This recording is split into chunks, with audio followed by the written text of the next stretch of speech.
وہ یہ ہے کہ ہم مسلمانوں کا یہ بنیادی عقیدہ ہے کہ یہ جو قرآن حکیم ہے یہ اللہ تبارک و تعالی کی کتاب بھی ہے اور اللہ کا کلام بھی ہے۔ باقی جتنے بھی اس سے پہلے صحائف نازل ہوئے یا کتابیں، ان کے بارے میں کلیم ہے کہ وہ اللہ کی کتابیں ہیں، لیکن یہ وہ کتاب ہے جو صرف کتاب یا سلیبس نہیں ہے بلکہ اللہ تعالیٰ کا کلام ہے۔ اور اس کا ثبوت قرآن حکیم میں سورہ التوبہ کی سٹارٹ میں ہی آتا ہے کہ جنگ کے دوران اگر کافر تم سے پناہ مانگیں تو انہیں پناہ دے دو، اور کسی ایسی جگہ پہ ان کو قید کرو جہاں پر وہ اللہ کا کلام سنیں، حتی یسمع کلام اللہ، یہاں تک کہ وہ اللہ کا کلام سنیں۔ اور یہ بھی مزے کی بات میں آپ کو بتاؤں، بڑی حیران کن، قرآن حکیم کے علاوہ جتنی بھی الہامی کتابیں ہیں، اولڈ ٹیسٹمنٹ ہو، نیو ٹیسٹمنٹ یعنی تورات، انجیل اور باقی کتابیں ہیں، زبور بھی، ان کتابوں کو اگر آپ پڑھیں گے تو ان کتابوں میں ان کتابوں کا نام موجود نہیں ہوگا، ظاہر ٹیمپرڈ فارم میں۔ یہ ہم نے اسے بائبل کا نام دیا ہوا ہے نا، باہر جو لکھا ہوا ہے، پوری بائبل کے اندر بائبل کا ذکر نہیں ہے، لیکن قرآن حکیم میں سینکڑوں مقامات پر قرآن کا نام آیا ہے، بائی نیم اس کتاب کو مینشن کیا گیا، یاسین والقرآن الحکیم وَأُوحِيَ إِلَيَّ هَذَا الْقُرْآنُ لِأُنذِرَكُمْ بِهِ وَمَنْ بَلَغَ فَذَكِّرْ بِالْقُرْآنِ مَنْ يَخَافُ وَعِيدٍ۔ کئی آیات ہیں قرآن حکیم میں جن میں قرآن کا لفظ آیا ہے، اور قرآن کا لفظی مطلب ہے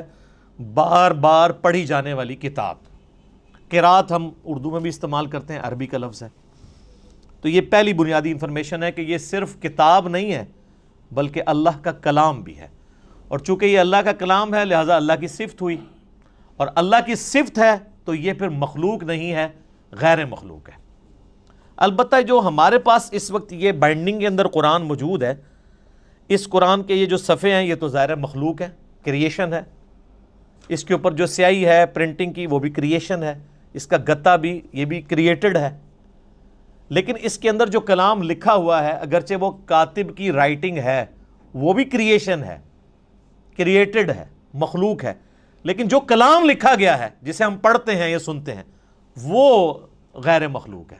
وہ اللہ کی صفت ہے۔ اور اسی لیے آپ دیکھیں کہ سورۃ الاعراف میں آتا ہے نا کہ حضرت موسیٰ علیہ السلام نے خواہش کا اظہار کیا تھا کہ اے اللہ میں تجھے دیکھنا چاہتا ہوں، تو اللہ نے کیا فرمایا تھا؟ تو مجھے نہیں دیکھ سکتا، تو پہاڑ کی طرف دیکھ، اگر یہ پہاڑ میری تجلی سے قائم رہا تو پھر تم بھی یہ یعنی ایزیوم کر سکتے ہو کہ مجھے بھی دیکھ سکو گے۔ پہاڑ پہ جب اللہ کی تجلی اللہ تعالیٰ نے ڈالی جو سورۃ الاعراف میں آتا ہے، تو اس کی وجہ سے پہاڑ جو ہے وہ ریزہ ریزہ ہو گیا، اور سورۃ الاعراف میں آتا ہے کہ اس تجلی کے انڈائریکٹ مشاہدے کی وجہ سے موسیٰ علیہ السلام بھی بے ہوش ہو گئے۔ یہ علیحدہ بات ہے کہ آپ کے بزرگ کلیم کرتے ہیں کہ وہ اللہ کا دیدار کرتے ہیں، چونکہ وہ تو کہانی ہے، یہ قرآن ہے، یہ ہے سچائی۔ تو یعنی اللہ تعالیٰ کی صفات کے اثرات کیا ہیں،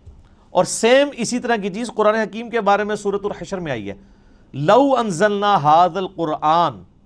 علی جبل، اگر ہم یہ پہاڑ پر نازل کر دیتے تو پہاڑ بھی اس قرآن کے نزول کی وجہ سے پھٹ جاتا، ریزہ ریزہ ہو جاتا۔ کیوں؟ کیونکہ قرآن اللہ کی صفت ہے، اللہ کا کلام ہے، کلام متکلم کی صفت ہوتا ہے نا، تو اس کا ایفیکٹ یہی ہونا تھا جو اللہ تعالیٰ کی ذات کا ایفیکٹ ہے کہ قرآن اگر کسی پہاڑ پر نازل ہوتا تو وہ بھی اس قرآن کے رعب کی وجہ سے ریزہ ریزہ ہو جاتا۔ سر یہ ہمارے محبوب صلی اللہ علیہ وآلہ وسلم کا مبارک سینہ ہے کہ جس پہ آلموسٹ 23 سال تک قرآن نازل ہوتا رہا ہے، اور اگر آپ بخاری مسلم کی احادیث اٹھا کے دیکھیں تو نبی علیہ السلام کے اوپر ایک کیفیت طاری ہو جایا کرتی تھی جب قرآن کا نزول ہوتا تھا، اور سخت سردیوں میں بھی بخاری مسلم کے الفاظ ہیں کہ آپ صلی اللہ علیہ وآلہ وسلم کے مبارک چہرے پر یعنی پسینہ بہنا شروع ہو جاتا تھا، اتنا وحی کا بوجھ ہوتا تھا،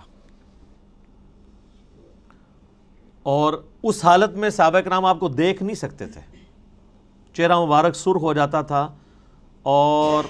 جس طرح یہ خراٹے لینے کی آواز ہے نا، اس طرح بخاری مسلم میں آتا ہے اس قسم کی آواز آپ کے منہ سے نکلنا شروع ہو جاتی تھی، اور پھر صحابہ کرام جو ہیں وہ سارے سر جھکا لیتے تھے یوں، اور آپ علیہ السلام کے سر مبارک کے اوپر ایک بڑی چادر دے دی جاتی تھی، حتیٰ کہ آپ اپنی وہ اس حالت میں واپس آئیں. یعنی آپ صلی اللہ علیہ وآلہ وسلم پر یہ حالت طاری ہوا کرتی تھی.